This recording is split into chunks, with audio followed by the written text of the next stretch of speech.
Buenas noches, por favor, ¿me logran escuchar? Ya, chévere. Alguien dijo por ahí que sí. Vamos a esperar 2 minutos a ver si alguien más se conecta, si no iniciamos, ¿ya?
Listo, buenas noches. ¿Sí me logran escuchar?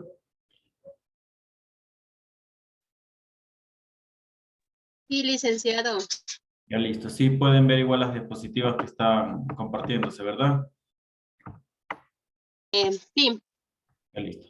Vamos a comenzar entonces con la clase. En esta ocasión vamos a hablar sobre la enfermería, todo lo que tiene que ver con una enfermería básica, conceptos generales, entre otro tipo de cosas, ¿sí? Proceso, salud y enfermedad. Concepto de salud. Nuestro concepto más utilizado en la parte de salud es de la definición de la OMS. Aquí tenemos otro término, pero el que más conocemos y el que más se aplica en realidad en todas las instituciones de salud es el de la OMS. ¿Qué habla el de la OMS? Perdón un momentito, por favor.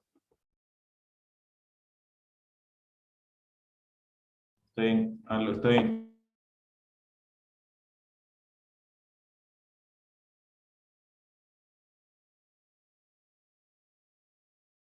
ya disculpe.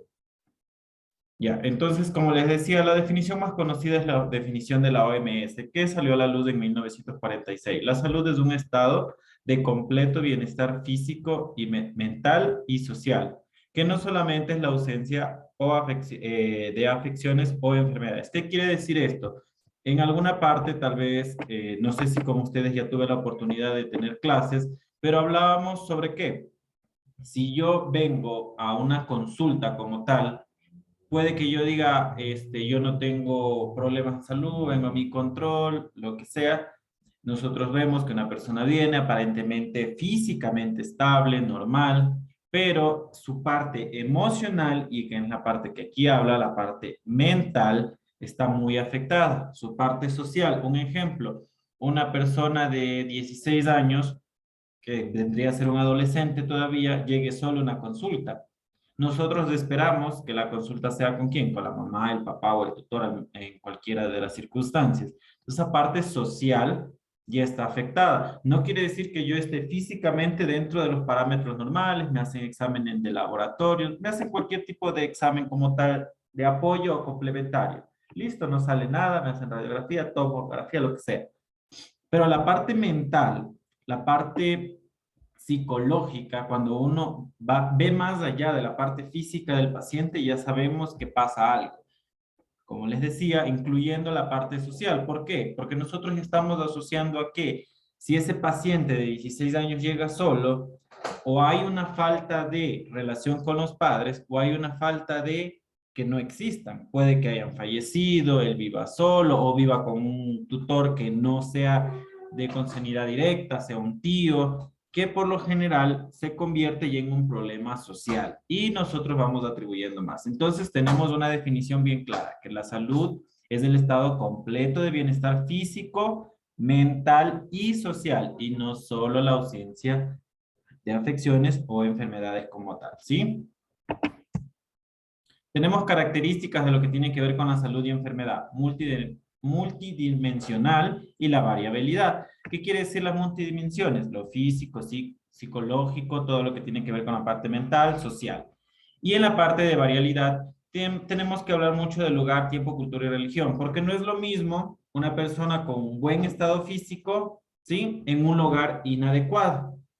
Tenemos que ir relacionando, si va variando, la persona puede estar mental súper bien, tiene una, se podría decir una parte mental, social, psicológica muy buena, pero está en un lugar inadecuado, ¿sí? Entonces nosotros ya podemos ir relacionando muchas cosas de las características de la salud, como la enfermedad. Como hemos hablado hace un momento, nosotros no podemos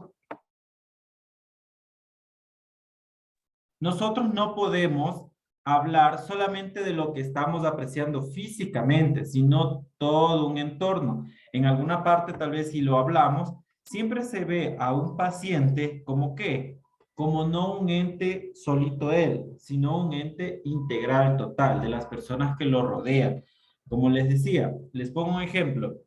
Yo estoy físicamente bien, pero del lugar de donde yo vengo de mi hogar que está destruido emocionalmente, no, mi hijo falleció hace un poco tiempo, mi mamá falleció hace poco tiempo, ahora con lo que pasó con el COVID, las personas que trabajamos en áreas difíciles como es la emergencia y en la UCI, que es en mi caso, vimos morir mucha gente a diario y nuestra parte física aparentemente estaba bien, pero nuestra parte mental, de dónde venimos a hacernos atender, todo lo que vivimos y lo que no vivimos, ahora nosotros que, por decirlo así, estamos acostumbrados, ahora pongamos a una persona que no estuvo acostumbrado a nada de ver esto, vio a familiares directos e indirectos fallecer, ya sea en la casa, porque por la falta de atención oportuna a veces fallecían en la casa, veían a personas que entraban en insuficiencias respiratorias en la casa, todo eso va alterando, no solamente la parte física, sino la parte emocional. Entonces, uno de los ejemplos de la parte de las multidimensiones y de la variabilidad que existe, un ejemplo del lugar como tal, ¿sí? También podemos hablar de un tiempo. Anteriormente los tiempos eran diferentes de las enfermedades, ahora diferentes, pues sabemos que hay diferentes tratamientos, más especialidades, entre otro tipo de cosas, ¿sí? Unicasualidad. De aquí en adelante vamos a ver mucho lo que tiene que ver con terminología como tal, ¿sí? El concepto de unicasualidad está relacionado al modelo biomédico en la que hay enfermedad producida por una causa específica. Quiere decir, un virus tal produce tal enfermedad, una bacteria tal produce tal enfermedad, ¿sí? Como aquí tenemos el bacilo de Koch, que produce ¿qué? Tuberculosis. Si hablamos del VIH, en algún momento va a producir SIDA si no es tratado correctamente. Si es tratado, pues no va a llegar al síndrome de inmunodeficiencia humana, ¿no? Es uno de los ejemplos como tal, ¿sí? Multicasual. Ahí sí tenemos que una enfermedad puede ser causada por muchas situaciones y en esto afecta mucho también lo de la salud. Si nosotros hemos hablado en el término anterior que la salud es el completo estado de bienestar social, físico, mental y bla, bla, bla. nosotros podemos asociar a que la persona viene, digamos, con un dolor de estómago, X. Cuando le están dando el tratamiento, cuando le están dando la consulta, el médico, el profesional, usted, quien sea que le esté atendiendo en ese momento, se da cuenta que la persona es ansiosa, comienza a comerse las uñas, comienza a jalarse los cabellos, se los arranca. Ya no sabemos que la parte física es lo único que está alterado. Podemos nosotros ir relacionando que ¿qué? Está alterado tal vez algo más.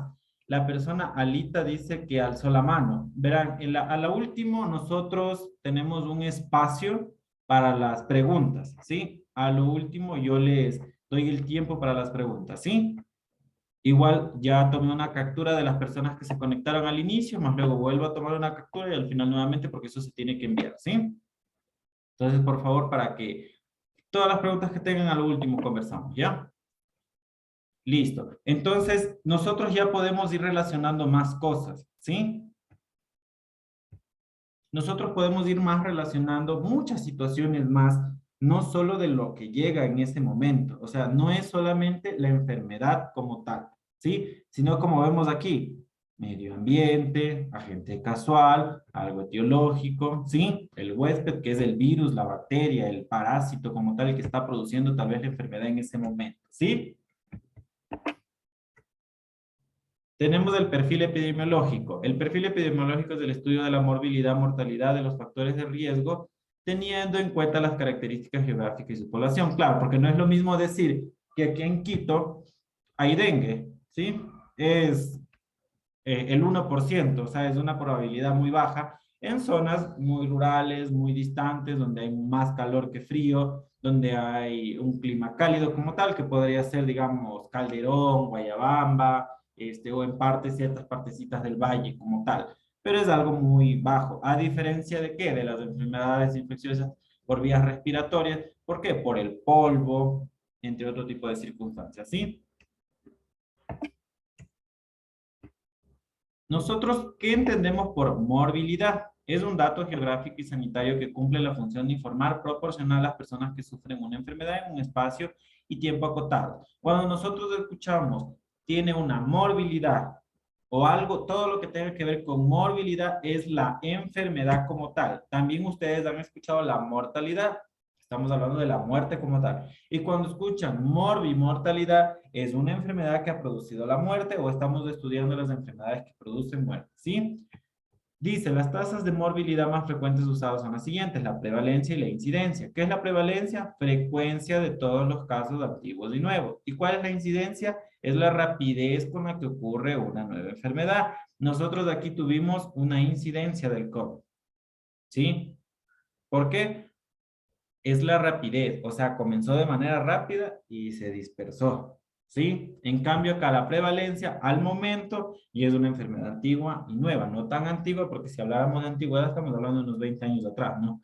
Pero y es algo que no podemos decir que lo conocemos porque todavía los tratamientos específicos como tal no existen, se han creado lineamientos, se han creado estrategias para disminuir la sintomatología que lo produce, ¿sí? Toda la sintomatología que produce el COVID para evitar llegar a una insuficiencia respiratoria como tal, que a veces por más tratamiento que se les dé, por más todo lo que se le pueda haber dado, incluso ustedes vieron las vacunas, no lo evita, pero ya lo conocemos un poco, ¿sí? Esperemos que en algún tiempo ya exista el tratamiento específico para que logre disminuir la mortalidad como tal, porque la morbilidad de la enfermedad mientras no sea que llegue a un estado de gravedad o un estado de insuficiencia respiratoria grave, moderada, estamos, creo que del otro lado. Criterios que evalúan la salud en población. Para nosotros poder siempre evaluar algo o medir algo, necesitamos indicadores. ¿Qué son indicadores? Son medibles, ¿sí? Son algo que podemos medir. Aquí tenemos un ejemplo que son indicadores de política sanitaria. Ejemplo, este tipo de indicadores lo que constituye la asignación de recursos. Expresa cómo la proporción del Producto Nacional Bruto invertido en actividades relacionadas con servicios de salud. A diferencia de los indicadores sociales y económicos, se puede mencionar la tasa de crecimiento de la población, su Producto Geográfico Bruto, la tasa de analfabetismo. Son ejemplos que están dando como tal, ¿sí? Si nosotros vamos a hablar de salud, aquí mismo con lo del COVID, vamos a hacer un indicador. Aquí tenemos 100 personas vacunadas Y acá tenemos 50 personas, perdón, 100 personas vacunadas. Estamos los dos, ¿no? Tenemos un indicador de 100 personas. Y acá tenemos las personas que no necesitaron terapia intensiva porque estaban vacunados, y acá tenemos las personas que han necesitado terapia intensiva por no estar vacunados. Es un indicador que nosotros nos ayuda a evaluar cómo está la salud de las personas vacunadas y no vacunadas. Es un ejemplo nomás, ¿sí? Tenemos un ejemplo porque ahí teníamos otro para poder nosotros medir. Los indicadores, acuérdense que son medibles, ¿sí? Criterios que evalúan la salud en la población. Igual, otro de los ejemplos, la natalidad, ya saben que son los nacimientos, morbilidades, las enfermedades, porque nosotros vamos todo asociando. Un grupo de personas de X están teniendo esta enfermedad. Si algo está pasando. ¿Por qué? Porque el grupo de personas de esta edad no tienen esa enfermedad. Tal vez en este tipo de personas necesitamos influir de cualquier manera estratégica, sea con vacunas, sea con charlas, sea con mejorar los hábitos alimenticios, mejorar los hábitos normales de nosotros, que no seamos sedentarios, entre otro tipo de cosas, ¿no? Calidad de vida. Cuando nosotros hablamos de calidad es algo óptimo, ¿no? Algo completo, algo bueno, algo igual medible que nos ayuda a ¿qué? A cumplir un objetivo que podría ser un objetivo de vida. Ejemplo, yo quiero tener una calidad de vida que hasta los 80 o 90 años ser muy independiente, no necesitar de nadie, pero ¿cómo lo voy a hacer? ¿Cómo llego a una calidad de vida como tal? Teniendo una buena alimentación. No digo ejercicio como tal de ir a hacer gimnasio, ¿sí? Sino hacer ejercicio como tal, caminar, no ser sedentario, no pasar solo acostado, solo sentado, hacer actividades, ¿sí? Una buena educación. ¿Por qué? No quiere decir que vaya y se estudie en PhD, sino así yo sea bachiller, me autoeduque. ¿Cómo qué? Como para poder alimentarme bien, para poder tener unos buenos hábitos como tales. No fumar en exceso, no tomar en exceso, no alimentarme de manera inadecuada, evitar ciertas actividades que sean dañinas para mí, como que el solo estar en el teléfono, el tener algo muy cerca como un televisor, aunque ahorita somos muy dependientes de la tecnología, evitar una parte de hacer descanso, entre otro tipo de cosas. Yo puedo llegar a una calidad de vida, ¿sí? Siempre y cuando yo sepa cómo realizarla, ¿sí? Y siempre también dependiendo nuestra parte sociocultural, porque es muy difícil cuando el nivel de ejemplo económico es muy bajo, es muy complicado. ¿Por qué? Porque toca trabajar, hacer otro tipo de actividades para poder llegar a un momento de plenitud, se podría decir, ¿no? Tenemos criterios, más criterios que evalúan. Aquí tenemos una regla de tres, ¿no? Sí, son reglas de tres, por ejemplo, para poder nosotros evidenciar. La mortalidad es un término demográfico que designa un número proporcional de muertes. Lo que yo les hablaba, mortalidad, todo lo que tiene que ver con muerte. E igual, tenemos uno de los más ejemplos más comunes ahorita, porque creo que todos nos hicimos expertos con lo del COVID, ¿no? Personas vacunadas, personas no vacunadas. Ya un ejemplo. Personas adultas mayores, personas jóvenes. Vimos que el porcentaje de mortalidad fue mayor en ¿quiénes? En personas de 45 años a 65 años, un grupo. Las personas más mayorcitas de 65 años en adelante, las adultas mayores como tal, un alto grupo de riesgo igual. Pero los menores de 45 años, la mortalidad fue menor, fue inferior. Otra tasa de mortalidad. La mortalidad fue alta en todas las personas de un 80% que tenían enfermedades agregadas, que tenían morbilidades, enfermedades extras, como que diabetes, hipertensión, problemas vasculares, problemas renales, entre otro tipo de circunstancias. Entonces nosotros podemos medir una calidad de vida o una tasa de salud que nos estaba causando muerte, de lo que estamos hablando ahorita, como con un indicador de comparación, la mortalidad de estos pacientes con estos pacientes y la mortalidad de estos pacientes con estos, ¿no? Para poder nosotros medir qué estaba pasando. Y en el caso de cuando se empezó a vacunar, nuestra prioridad cuál era: las personas adultas mayores, enfermos crónicos, ¿sí? Enfermos inmunodeprimidos, y ahí veníamos los demás grupos, entre otro tipo de circunstancias, ¿no? Para poder nosotros accionar, no es porque vamos a lanzar números de un indicador y bueno, ahí está, me lo pidieron y ahí está. La idea de todos estos indicadores es crear estrategias, procesos para mejorar la calidad de vida o la calidad de salud de las personas, ¿sí? Tenemos indicadores del estado de salud, indicadores de mortalidad, son ampliamente utilizados ya que la muerte fundamental universal ocurre una sola vez y se registra habitualmente de forma sistemática. Igual tenemos regla de tres. Vámonos a esto de aquí, ustedes lo pueden leer porque son terminologías como tal, ¿sí? Quiero enfocarme, como ya saben que tenemos solo una hora, tenemos que enfocarnos en una parte muy específica que es lo que tiene que ver con enfermería principalmente. No digo que lo otro no, pero ustedes lo pueden leer y entender. Conclusiones. La calidad de vida de los individuos y la colectividad está expuesta permanentemente a fuerzas opuestas que protegen o mejoran la salud, así como otras que deterioran o lo destruyen. La magnitud de estas fuerzas son diferentes en los individuos y en grupos de humanos. No todos tenemos la misma morbilidad, la misma, perdón, tasa de morbilidad. No todos tenemos la misma tasa de mortalidad. Todo va variando. ¿Por qué? Por el ambiente, ¿sí? La parte social, la parte física, la parte mental. Ustedes ahorita están bombardeados de información en la parte de tecnología, con la parte de salud mental, que ustedes han visto que personas con aparentemente bien, están, se ríen, son alegres, tienen muchas actividades, la verdad, pero la parte de la salud mental, cómo ha influido a tal punto de que lleguen a tener un daño autolítico, o sea, suicidarse, ¿sí? O intentos como tal autolíticos, ¿sí? Proceso de salud y enfermedad. El ser humano pasa la primera mitad de su vida arruinando la salud y la otra mitad intentando recuperarla. Es un término de un filósofo, ¿no? Y es verdad, ¿cuándo buscamos al médico? Cuando ya estamos enfermos. Mientras tanto, ustedes nos hacen un chequeo. No les digo que ustedes no lo hagan, ¿no? Pero es un término como tal, algún comentario, ¿sí? Nosotros, o ustedes, o quien sea, no buscamos al médico por control, ¿sí? A menos que en una empresa de salud como tal, les obliguen a cada año a hacerse controles.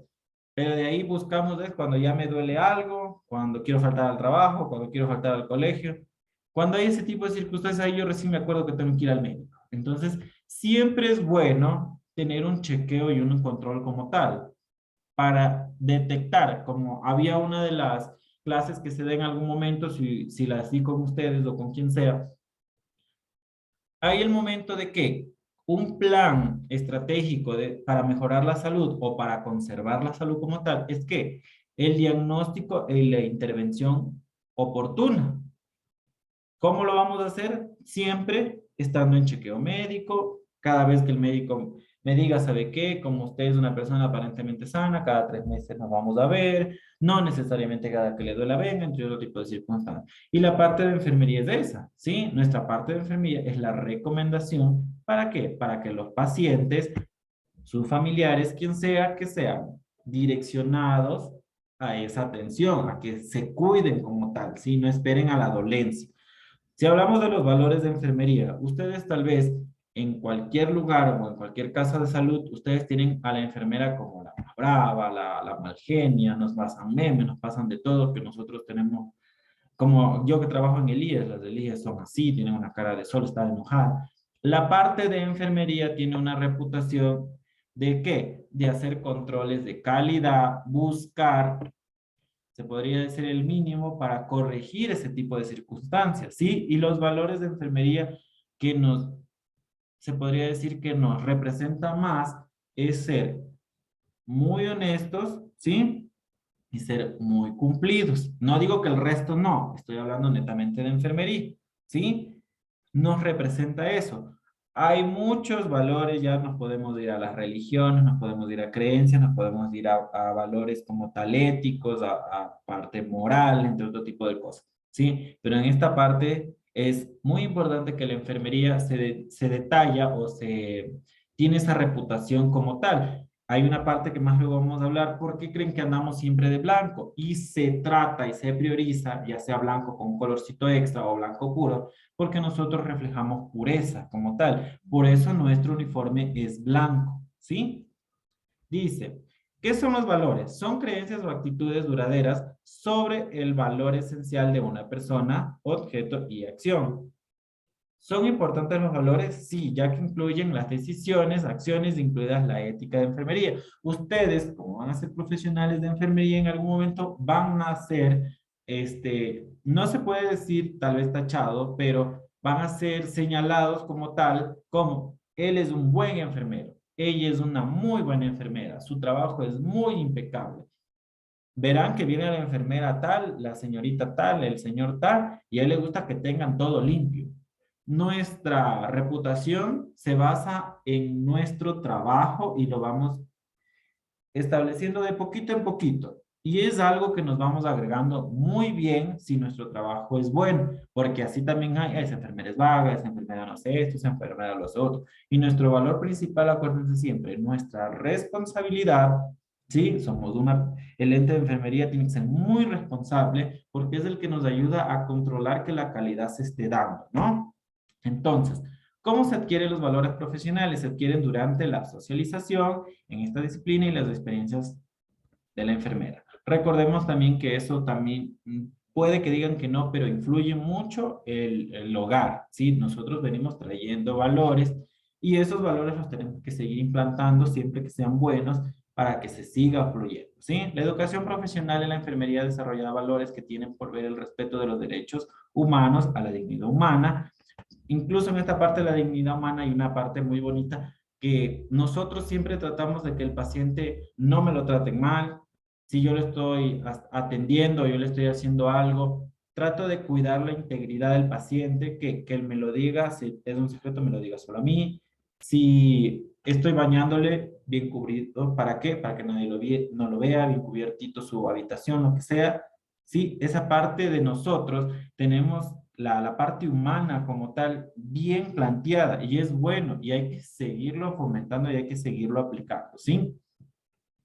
A la dignidad humana, a la muerte, la vida, las creencias, las ideas y el medio ambiente, cualidades que se integran al código personal como resultado de la intencionalidad académica planeada. Clasificación de los valores. Aquí tenemos diferentes tipos de valores. Tenemos creencias que se eligen, creencias elegidas son valores apreciadas, que tenemos la valoración, la actuación, son creencias elegidas como tal. Sí, una de las virtudes es la prudencia. Ustedes en casi todo lado, ustedes ven que es una enfermera así. O si no, solo lo de la cofia y dice silencio. ¿Sí? Es uno que nos detalla mucho. Y ustedes ven en todo lado, ustedes ven en todos los hospitales a una enfermera diciendo silencio, la cofia como tal, como ven aquí, sí ponen por favor guardar la actitud. Esta es una zona de hospitalización, una zona de donde hay pacientitos, por favor mantener la educación y bla, bla, bla, pero la enfermera siempre la ponen en todo lado, porque como ustedes ven, nosotros tenemos muchos valores, ¿sí? Y de los cuales nosotros por lo general en todo lado hacemos que esos valores se sientan para que se sigan aplicando, ¿sí? La fortaleza, resistiendo a las influencias nocivas, como les hablaba hace un momento. Es muy difícil poderle decir tal vez al señor de limpieza, sin ánimo de menospreciar, cada uno es un profesional, decirle, ven, ayúdame a amortajar. ¿Qué es amortajar? El proceso de embalar, acomodar, buscar la estrategia como tal para poder acomodar bien al cadáver. Ellos no están acostumbrados, nosotros sí. Incluso el médico como tal no le gusta a veces realizar ciertas actividades. Igual él es el que está educado, él es el que se ha formado. ¿Para qué? Para direccionar el mensaje con los familiares. En cambio, nosotros no tenemos la formación como tal para el cuidado, tal vez nos dan en alguna parte, pero es muy complicado porque incluso la parte ética, legal, va direccionada a que el médico tratante, ni siquiera el residente ni el posgradista, sino el tratante, sea el que direccione el mensaje, ¿sí? Y la fortaleza en esta parte que la tenemos es muy importante. ¿Por qué? Porque ustedes mismos han visto ejemplo en una parte de luto. ¿Qué dicen siempre? Sé fuerte porque te necesita. Es de la misma manera en esta estrategia de aquí que nosotros tenemos, que es una fortaleza, poder nosotros tener la fuerza, ya sea para vivir muchas circunstancias, como vemos aquí, sí, de lo que se expresa, desde lo que se expresa, o al mismo tiempo tener la fortaleza de ser un apoyo al familiar como tal.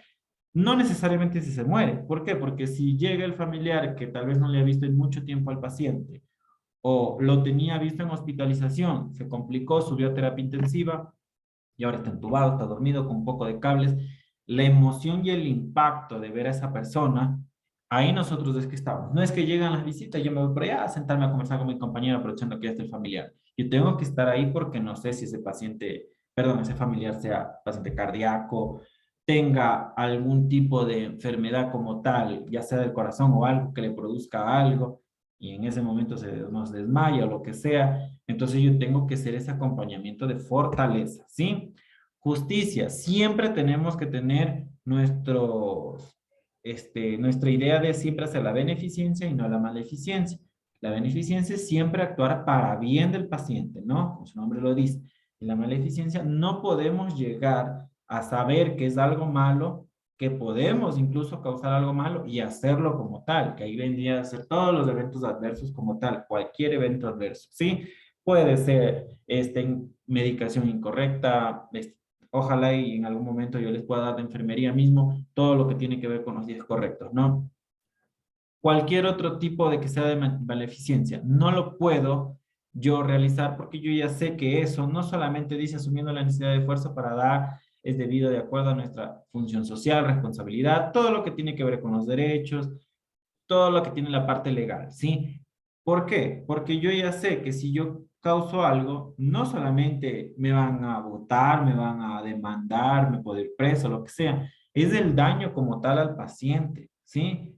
Muy aparte de toda la parte legal de lo que puede pasar, es el daño, lo que causamos, la maleficencia como tal al paciente, ¿sí? Y algo como yo les decía, una responsabilidad. Verán, hay una parte que hace rato hablamos que era sobre la integridad del paciente.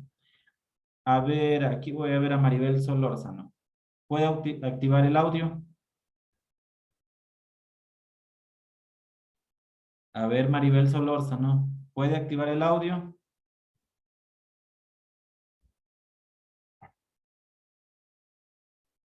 Patricia Armijos, ¿puede activar el audio?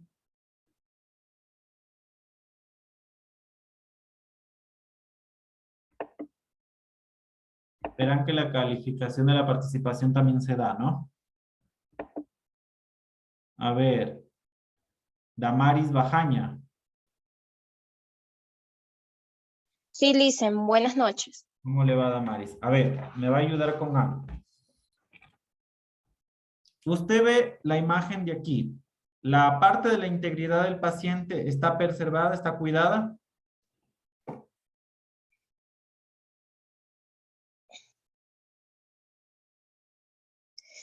Le están cuidando. A ver, no.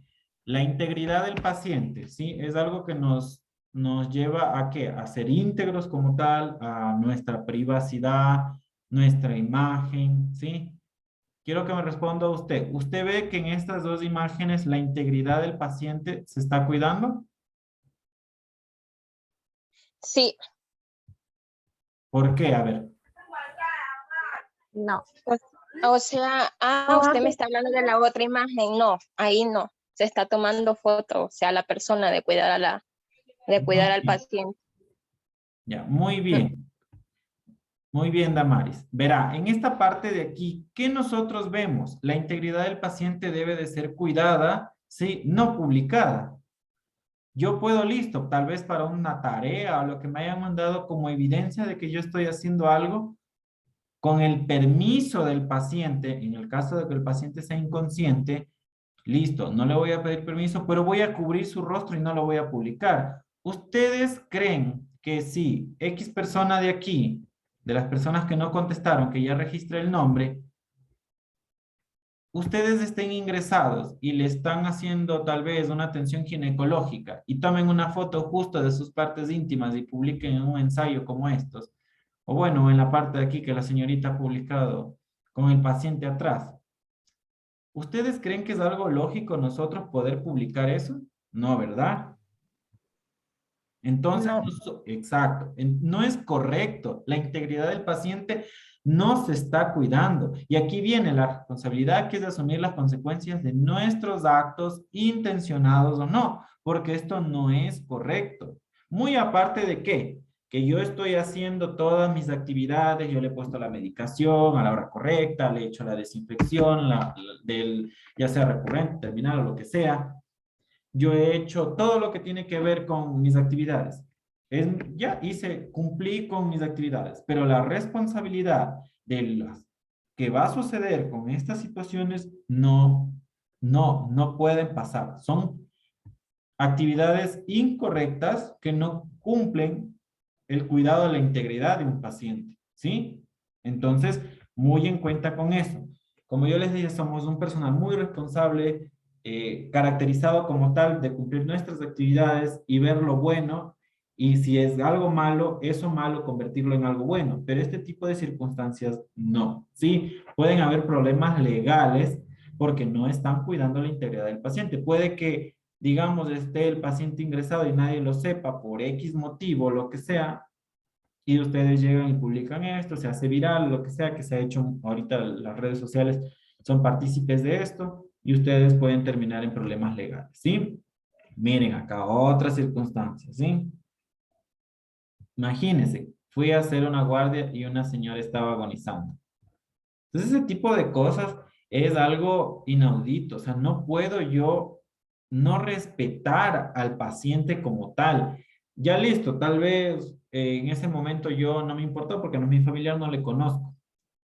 Y ni aún así no es algo dentro de lo lógico, ¿no? Porque nosotros tenemos que tener empatía con nuestros pacientes. Pero ahora imagínense la familia. Ahora imagínense él mismo como paciente, tal vez como dice, está agonizando, no lo sabe, pero y la familia como tal, si se entera de todo esto, la parte de la parte legal, ustedes no se imaginan, te pueden quitar hasta el permiso de licencia profesional. Entonces, el respeto mutuo, no solo con el paciente, con tu compañero de trabajo, con todos, porque el mismo respeto lo tiene el guardia como el director médico, ¿sí? El señor de limpieza como el gerente o el dueño de donde sea que voy a trabajar. Todos tenemos el mismo respeto como tal, siempre debe ser mutuo. Y si alguien me dice por ahí es que si me faltan al respeto, yo no lo voy a hacer. Nosotros tenemos que respetar para ser respetados. Si alguien nos falta el respeto, pues nosotros tenemos que irnos direccionando de la parte. Nosotros somos educados, estamos estudiando. No lo digo que el señor de limpieza puede nomás, porque él no ha estudiado, tal vez sea, ni salido del colegio o algo, no haya terminado su bachiller y él sí puede. No, nosotros hemos sido estudiados ¿con qué?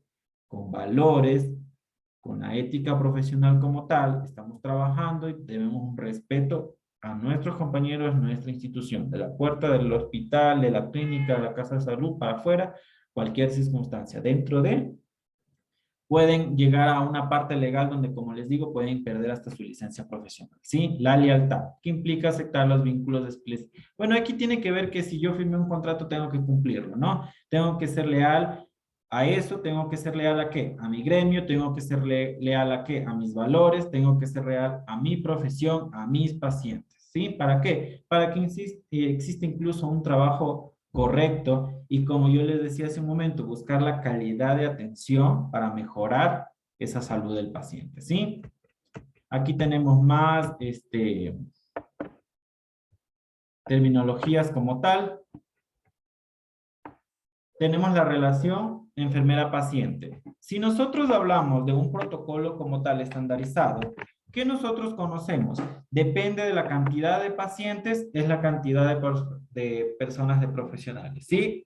Lo correcto es que tratar de humanizar y direccionar a que sea un personal X para cierta cantidad de pacientes. La relación enfermera-paciente, muy aparte de toda la práctica del que nosotros tenemos que ser empáticos, tenemos que tener nuestros valores, tenemos que sentir que el paciente es nuestra familia, conocido, lo que sea, como yo siempre digo, voy a tratar a mi paciente o voy a atender a mi paciente como que, como yo quiero que me traten o traten a mi familiar, ya sea directo o indirecto, ¿sí?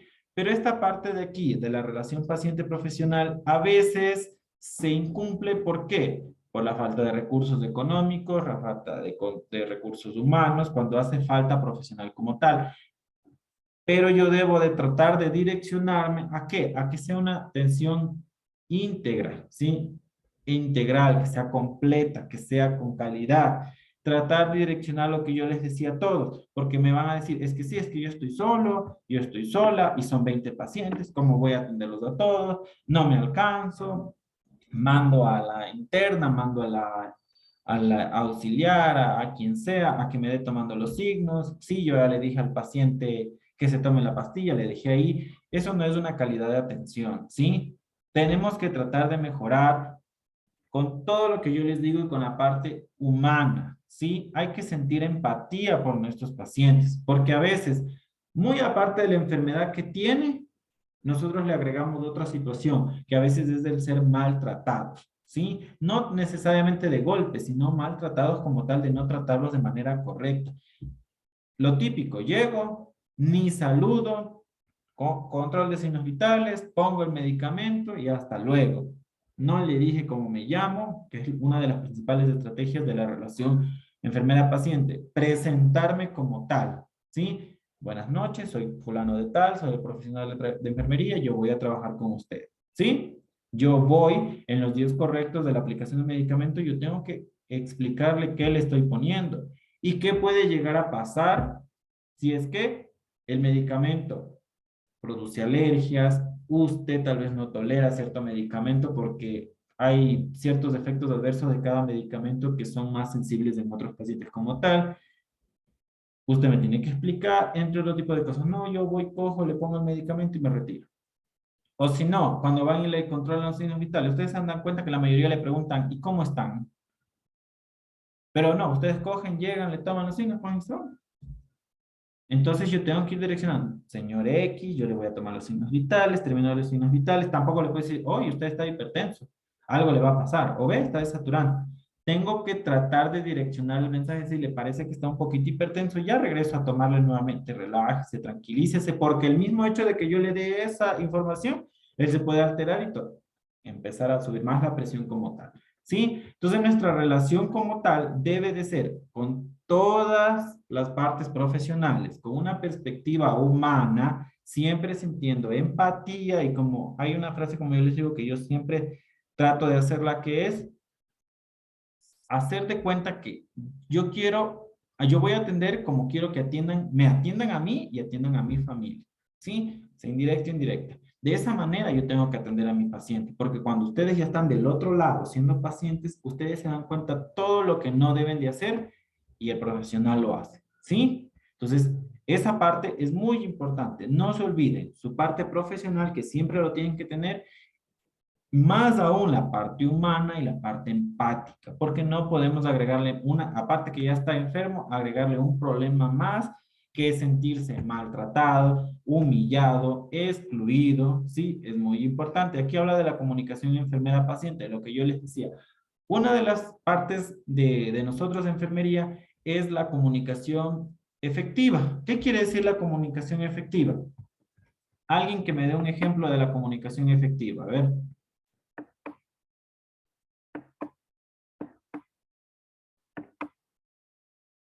A ver, Eric García.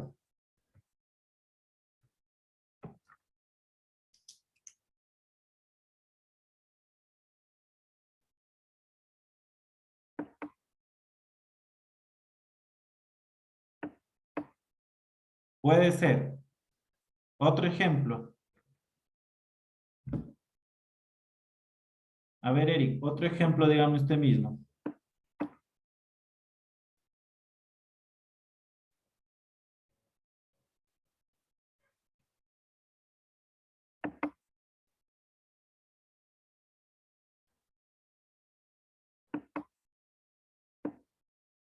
A ver, Altán levantó la mano. Dígame, Altán. La comunicación efectiva tiene que ver con entender las emociones e interacciones entre la información que se elige como un catalizador, más o menos. Ya, sí, muy bien. Muy bien. A ver, el joven Eric igual dice, tener una buena comunicación con el paciente y no generar un ambiente tenso. Ya. ¿Tienen la idea? Verán, en esta parte de la comunicación asertiva, ¿qué es lo correcto? Muy aparte de yo direccionar el mensaje, es mi lenguaje también corporal, mi lenguaje expresivo y como lo dijo Altán, tratar de llegar con el mensaje. ¿Por qué? Porque es muy importante yo venir, ejemplo, yo vengo y vengo así. Buenas noches, señor X, yo le voy a tomar esto, y continúo y nunca le direccioné la mirada. Nunca, por lo menos, hice el intento de relacionarme con el paciente, ¿sí? Ustedes con que lo miren y solo sonrían y le digan buenas noches, o no sonrían, le digan buenas noches, espero que esté muy bien, le voy a hacer. El mismo hecho de yo decirle espero que esté muy bien, esa parte del paciente se siente tan querido incluso en ese momento que le va a prestar atención a todo lo que usted le vaya a decir. Y sí, hay una parte donde dijo Eric que decía que el paciente y me conteste de buena manera. Yo sé que hay pacientes que por más que uno trate de tener empatía y trate de direccionar de la mejor manera, son groseros, son apáticos, no les gusta, listo. Pero como yo siempre he dicho, que de uno no falte porque esa es la imagen que de mí se van a llevar. ¿Sí? Tener una buena comunicación asertiva, ¿para qué? Para yo direccionar muy bien mi mensaje y llegar al punto de qué? De nosotros poder cumplir con esa actividad, ¿sí? A ver, Alita, dígame.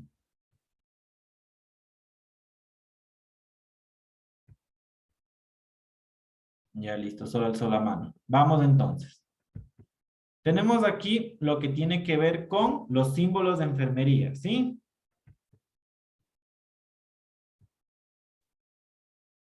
Nosotros tenemos muchas representaciones como tal, como yo les decía, ¿no? Y aquí justo hablaba de los uniformes y toda la situación. Nosotros tenemos una característica tan importante que cuando ustedes ven a una enfermera o un enfermero, lo que más nos llama la atención es la limpieza de nuestro uniforme. Tenemos que ser pulcros, ¿sí? Como tal. La cofia, en el tiempo antiguo, bueno, era porque eran monjitas la mayoría de enfermeras y era un gorrito como tal y se fue caracterizando como tal. La enfermera es la que tiene la cofia, entonces nos quedamos con el gorrito y la parte de mujeres como tal mantienen la cofia, ¿sí? En el caso de las enfermeras profesionales como tal, las licenciadas que estudian los 4 años más el año rural que son 5, tienen una raya y es blanca y por lo general se las ponen aquí. Y en la parte de las tecnólogas, por lo general, que van a ser ustedes, si no me equivoco, ustedes tienen otro tipo de simbología, ¿sí? Entonces todo se va cambiando también de acuerdo a la profesión. La lámpara se usaba, ¿por qué? Porque las enfermeras como tal iban en las noches y en la parte de las guerras y en las partes de todos los pacientitos que incluso eran, que estaban en carpas, que estaban en lugares donde no había luz, ellas iban con sus lamparitas, claro que es moderna la lámpara que nosotros vemos, pero por lo general ellas iban hasta con esas que iban con una vela como tal y esos, el quere, que era que prendían la llamita, y ellas iban con la lámpara para iluminar el camino e ir llegando donde paciente por paciente, porque no había la tecnología de ahora, que ahora hasta con el flash del teléfono podemos ver, ¿no?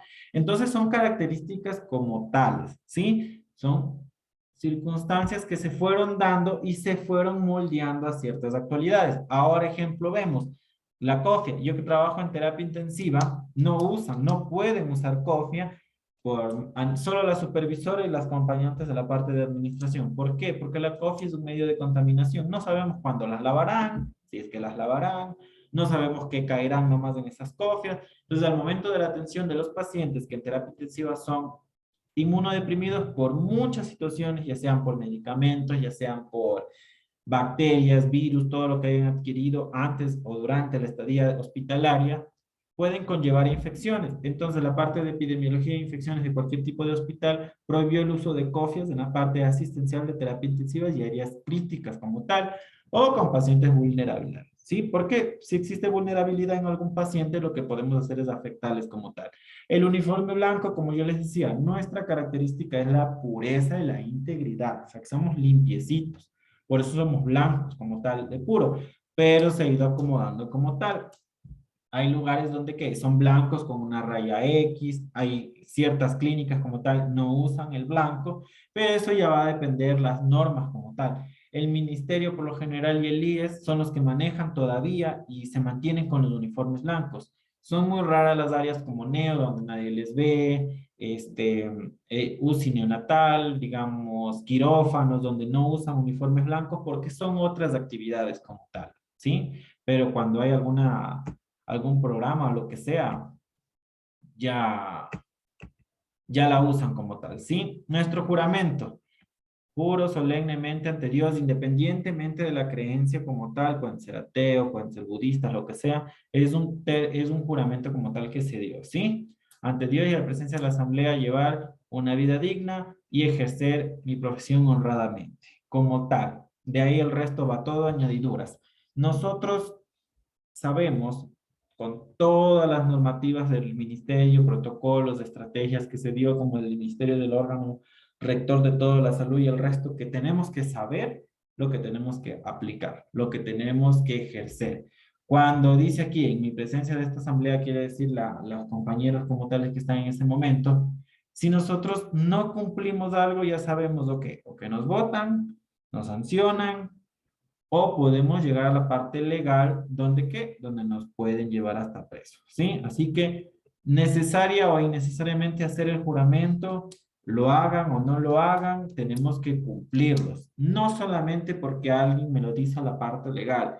En todo lo que hemos venido hablando, que hablamos de la parte humana, la parte empática, muy aparte que necesitamos trabajar, muy aparte que necesitamos nuestra licencia profesional, pero necesitamos trabajar y necesitamos hacer las cosas bien y no agregar alguna otra enfermedad más de lo que ya tiene el paciente, por favor, ¿sí? Alguien que me diga quién es Florence Nightingale. No consulten en internet. ¿Quién es Florence Nightingale? Es la primera enfermera. Muy bien, ya, muy bien. ¿Quién me dijo? ¿Me puede decir el nombre? Patricia Armijos. Nuestra primera enfermera es la madre de la enfermería. Hay algo muy bonito que quisiera nombrarles aquí de la parte de enfermería, ¿sí? Yo estoy estudiando una maestría al momento y por lo general en la parte de la educación superior, no necesariamente de universidades de tercer nivel o cuarto nivel, siempre se direccionan en mucha historia.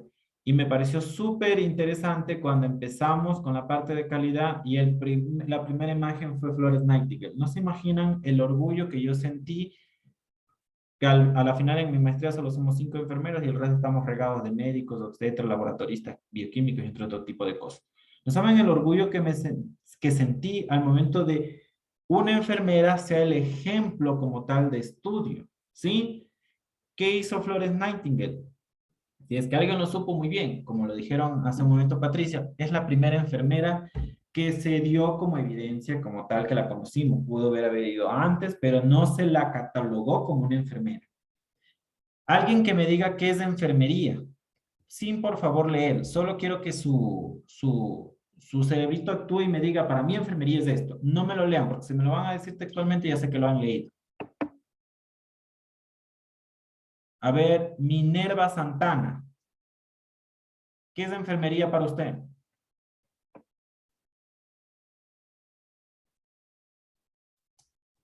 Buenas noches.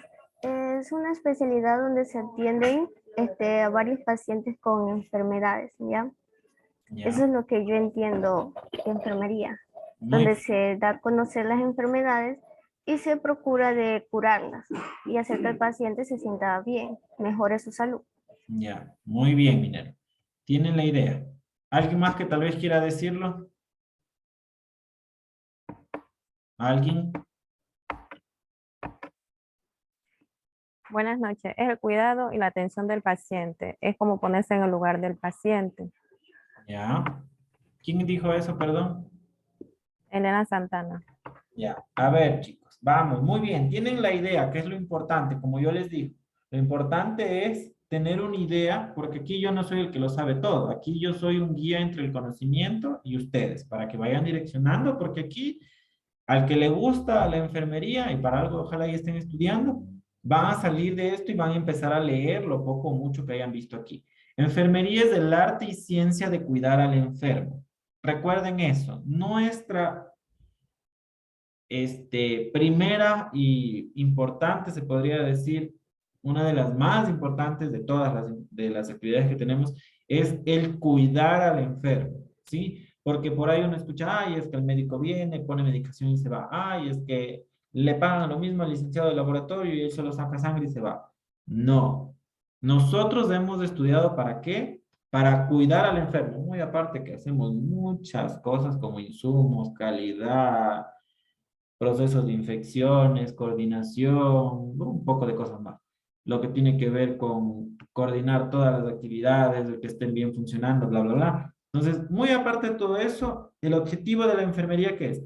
El arte y ciencia de cuidar al enfermo. Nosotros no somos ni médicos, ni ayudantes de médicos, ni nada. Nuestra función es esa. Obvio que cumplimos un tratamiento que el médico nos deja. ¿Por qué? Porque él es el que ha estudiado para medicar, para tratar, ¿sí? Él es el que ha estudiado.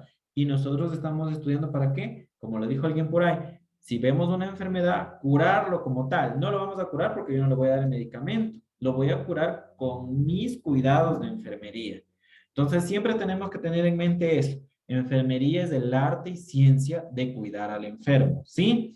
Y esta madre de la enfermería, que viene a ser Florence Nightingale, fue una de las principales, como yo les hablaba de lo que yo he leído y lo que ustedes han leído, tal vez en algún momento, ella fue, y eso que era de una situación económica buena, se podría decir, de una sociedad media buena, ¿sí? Ella, a pesar de todo, hizo su labor de manera gratuita y voluntaria a ir a atender a pacientes en la guerra. Y durante la guerra vio que 10 pacientes se curaban de las heridas de la guerra, pero morían más. ¿Por qué? Por las infecciones que se producían.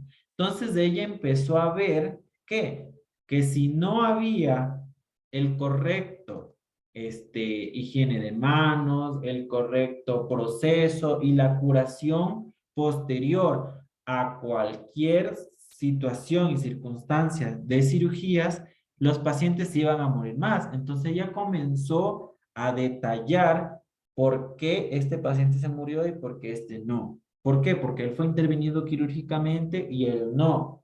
Entre todas las circunstancias, ella se evidenció que toda la parte de la atención que se estaba dando en algo estaba fallando. Y ella comenzó a catalogar y a buscar estrategias para mejorar esa atención, ¿sí? Una de las pioneras en la parte de la calidad de atención, ¿sí? Muy aparte del resto que es una historia larga. Entonces empezando por ahí, ya tenemos uno de los principales inicios de la enfermería y nuestro concepto como tal de enfermería, que ya lo sabemos y ya sabemos cuál es nuestra madre. De ahí viene que la Virginia Henderson con sus 14 necesidades, van empezando a aparecer más enfermeras que cada una fue agregándole más, una hizo que la enfermera ya sea profesión de universidad, otra hizo que aplicó el ámbito científico como tal para crear sus necesidades, vino otra, la Nightingale mismo dijo que las 5 esferas del paciente, que la parte del ambiente, de la salud, de la sociedad, entre otro tipo de cosas, todo se fue direccionando de acuerdo a muchas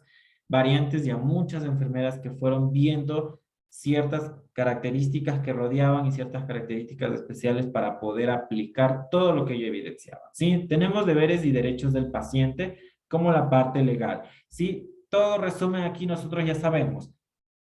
Así como el paciente lo tiene, nosotros lo tenemos, ¿no? Derecho al trato digno, respetando su privacidad, lo que hemos hablado hace un momento, ser llamado por su nombre y atendido con habilidad, recibir una atención de salud con calidad, segura y protocolos establecidos, tener una información oportuna, concebible al estado de salud, que la información médica no se entrega a personas no relacionadas con su atención, ser informado de los costos de la atención de salud en el caso que sean privados, no ser grabados ni fotografiados, todo lo que tiene que ver con los derechos que nosotros los conocemos y los podemos leer. Siempre recordémonos que todo tiene que estar dentro del marco legal, dentro de la Constitución. Todo lo que en algún momento hace las diapositivas anteriores yo les iba recalcando, todo está aquí plasmado como derechos. Así como derechos para el paciente también nosotros tenemos derecho. Nosotros tenemos derecho a ¿qué? A un trato digno, a un sueldo, ¿sí? Alimentarnos, derecho a la salud, todo lo que tiene que ver con los derechos constitucionales y los derechos laborales, ¿sí? Proceso de atención de enfermería. Nosotros en algún momento tal vez alguien escuchó lo que es el PAE, que es el proceso de atención de enfermería. Se ha ido reestructurando de acuerdo a las variantes que se va presentando. Ejemplo, antes para dar una atención correcta al paciente con el proceso de atención era el SOAP, ¿sí? Que era sugestivo, lo objetivo y así. Luego viene el SOAPIER, que es lo subjetivo, el objetivo, el proceso, el integral, la evaluación. Luego SOAPIER, lo subjetivo, objetivo, y al final terminaba con reevaluación. Todo se ha ido reestructurando, esperemos algún día ya quede algo establecido como tal por bastante tiempo, porque esto se ha ido reestructurando. Son procesos como tal de enfermería que, como les hablaba hace un momento, ejemplo, la Virginia Henderson hace 200 años estableció que la necesidad respiratoria necesitaba esta atención con estas intervenciones de enfermería, ¿sí? En esta parte del proceso de atención también, ¿qué era? Damos el diagnóstico de enfermería con nuestras, ¿qué? Intervenciones y las relacionábamos con cualquier otro tipo de circunstancias.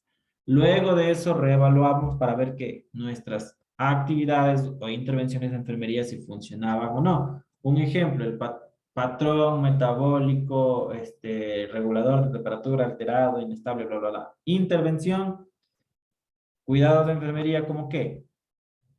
Control de temperatura, medios físicos, farmacoterapia, eutermia, mantenerla a la temperatura normal, todo lo relacionado. ¿Con qué se puede relacionar eso? Con una infección como tal.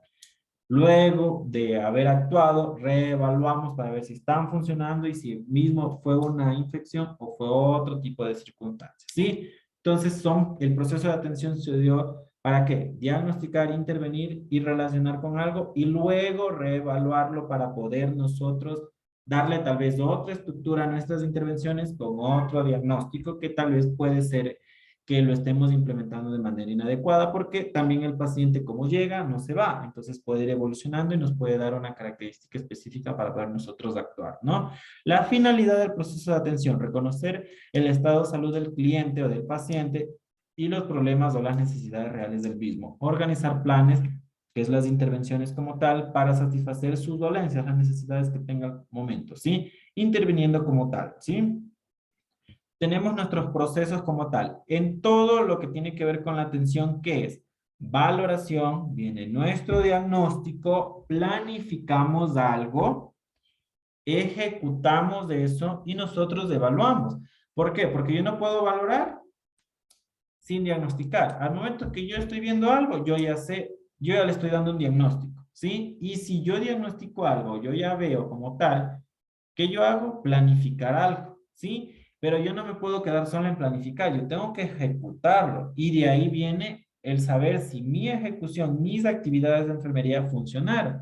Un ejemplo, valoré al paciente, le fui a tomar los signos vitales, está con una hipertensión, está con la presión súper alta, ¿sí? Ya le di hasta un diagnóstico con la presión alta, que mi diagnóstico de enfermería va relacionado a otras circunstancias, ¿no? Mi planificación, listo, es farmacoterapia, ¿sí? Control de signos vitales, bla, bla, bla. Yo lo voy a ejecutar como tal. Luego de que yo le he administrado el medicamento, luego de que yo he tomado los signos vitales, yo después de un tiempo determinado voy a evaluar. Puede ser al momento, puede ser luego de media hora, puede ser en una hora, dependiendo la actividad como tal que yo he planificado. Yo evalúo y luego de una hora veo que el paciente sigue hipertenso. No, voy a volver a tomar los signos vitales, vuelvo a valorar, vuelvo a diagnosticar, nuevamente planifico, vuelvo a evaluar en una hora, sigue lo mismo, ya se cambia el diagnóstico, ya cambia la valoración, estoy viendo que el paciente continúa, el diagnóstico ya no solo es una hipertensión como tal, ya puede ser una hipertensión crónica, ya mi planificación va diferente, ya le tengo que decir al doctor, el losartán que ya tenía en la mañana no le hizo efecto, le va a agregar algo más, el doctor le dice, sí, agreguémosle tal cosa. Mi planificación cambió no solo el administrar, sino iré direccionando, ¿para qué? Para que el médico vea si es necesario agregarle otro medicamento, lo ejecuto y nuevamente comienzo el proceso de evaluación hasta llegar nuevamente a ver si ha funcionado o no mis actividades, ¿sí? Se requiere para cumplir el proceso de enfermería de 4 pilares. Saber, saber hacer, saber ser y saber convivir. Saber ser, por favor, yo sé hasta dónde llego mis circunstancias, ¿sí? Como les decía hace un momento y todo lo que venimos hablando. Yo no puedo verle a una presión alta y sin tener tal vez una indicación de que administrar los sartán si el paciente tiene 150/100. ¿Por qué? Porque yo digo no, el losartán es un antihipertensivo y produce hipotensión. Mejor le voy a dar un amlodipino. Y el amlodipino es un normotensor, pero el amlodipino acumula líquido. El paciente no le preguntamos, no nos dio la gana de preguntar, no cumplimos bien nuestros días correctos de la administración de medicamentos y el paciente ha sido alérgico al amlodipino, que es muy raro, pero puede existir. Le administro por voluntad mía y pasó lo que no debía haber pasado. Un shock anafiláctico, que es una alergia como tal. El shock anafiláctico puede llegar al cierre de vías aéreas. El paciente entra en paro por una falta de oxigenación y yo llegué, en vez de la beneficencia, llegué a la maleficencia. En vez de hacerle un bien al paciente, le produje un daño. Entonces yo tengo que saber qué soy, hasta dónde soy. Nuevamente les digo, nosotros somos del arte y ciencia de cuidar al enfermo. Con conocimiento científico tenemos que hacer las cosas, pero no puedo tomar decisiones que no me competen, ¿sí? Saber hacer, tengo que saber cómo voy a realizar la situación, cómo voy a administrar mis medicamentos, cómo voy a aplicar mis cuidados de enfermería. ¿Por qué? Porque ustedes ven ejemplo en las películas, en las noticias, en todo lo que puedan ver. Dicen, es que tiene frío, van y lo meten en hielo o lo meten en agua bien helada. No es lo correcto. Lo correcto es ir bajando de manera paulatina la temperatura con medios físicos, con medios alternativos como podría ser la medicación. Así yo puedo realizar. Pero no yo cojo y como vi en la película que lo metían en hielo, yo voy y lo meto también. No, porque incluso el hielo le puede producir quemaduras de primer grado, ¿sí? Entonces ese tipo de circunstancias yo tengo que saber hacer todo, ¿sí? Igual, si vámonos a un medicamento, si yo no leí o no escuché que viene la comunicación asertiva, aplicar bien mi lenguaje para poder yo expresarme y que el paciente, el enfermero, el compañero, el médico, me escuche bien, me entienda, es entender y ser entendido, ¿sí? Yo le dije, póngale 10 de paracetamol y era 10 miligramos porque era un niño. Y como yo escuché 10, ya son 10 tabletas, voy y le administro, le produzco un daño hepático, ¿sí?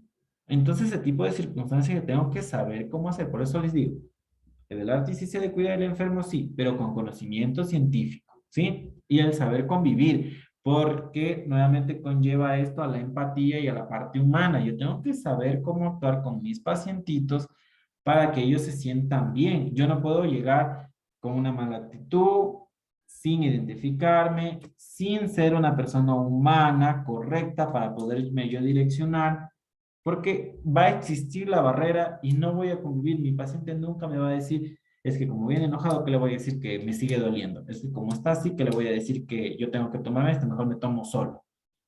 ¿Y qué hago? No existe la comunicación correcta, ya sea efectiva o no, no existe esa comunicación y pueden existir un sinnúmero de eventos adversos. Y no necesariamente convivir con el paciente, sino convivir con el resto. ¿Por qué? Les pongo un ejemplo. Digamos que la compañera X no se lleve con usted. Hace la actividad sin decirle a usted y usted va, hace nuevamente la actividad. Y digamos que es una actividad, digamos, de desinfección, que eso le pudo haber ahorrado tiempo para atender a otro paciente o hacer otras especificaciones, ¿no? Pero ahora pues vámonos al lugar de qué. Que el paciente estaba dormido, fue, le puso la medicación porque la compañera estaba ocupada, le puse, no le registré porque iba a registrar luego. Y como yo no me llevo con la compañera, no le pregunté, yo cojo, voy, le pongo porque no está registrada y existe la duplicación del tratamiento. Y ya digamos que sea un omeprazol, no le va a pasar nada. Si el paciente tiene un buen filtrado glomerular para eliminar el omeprazol por el riñón, listo. Pero ahora si el paciente tiene insuficiencia renal, le lastimo más el riñón. Si es un medicamento para, digamos, para orinar, le voy a hacer eliminar más líquido de lo incorrecto. Digamos que sea un medicamento para bajar la presión, le voy a bajar más la presión y lo puedo llegar a matar al paciente. Entonces existen todas esas actividades y como vemos aquí los 4 pilares fundamentales de la educación, de la formación, de nuestro trabajo, es llegar a convivir. Y como siempre he dicho, muy aparte de todos los problemas que tengamos con quien sea, mi ética laboral es trabajar bien, comunicarme lo que tengo que comunicarme, sobre todo la parte laboral, ¿sí? Y de ahí irme direccionando con el resto. Pero siempre con esto de aquí, ¿sí? Hay un término que dice es hacer siempre sin hacer daño, ¿sí? ¿Por qué? Porque nosotros tenemos que hacer nuestras actividades siempre sin hacer daño, ¿sí? Y como yo decía de estudiante, prefiero quedar de tonto que no sé, a quedar de malo y llegar a causar un daño, ¿sí? Eso, jóvenes, ¿alguna pregunta a pesar de que ya nos pasamos del tiempo? ¿Alguna duda que tengan?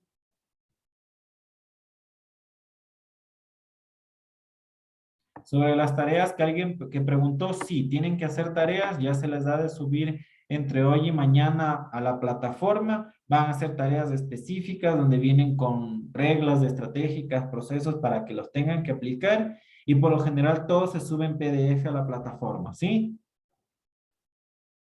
Si no tienen ninguna duda, jóvenes, nos vemos en la próxima clase. Por favor, traten de venir leyendo lo que está en la clase virtual porque yo les hago preguntas y todo voy registrando y todo cuenta, ¿sí? Una buena noche con todos y que pasen muy bien. Gracias, Hasta luego. licenciado.